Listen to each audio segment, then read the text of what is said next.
So here's how to change name in Facebook business page.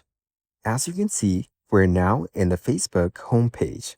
On this page, you need to go to the top right corner and click on your account. Then, go to Settings and Privacy. Click on Settings. Once you're here, go to the left panel. Scroll down and click on Page Setup. If you want to change the name of your account, then click on Name at the top. Over here, click on Edit beside the name. Now, go to the text bar and enter your new account name. Once you're done, click on Review Change below. You should also note that if you change your name on Facebook, you cannot change it again for 60 days. You can repeat the same steps for your username if you want to change your username instead. After typing in your new username, click on Save Changes below. And that's it.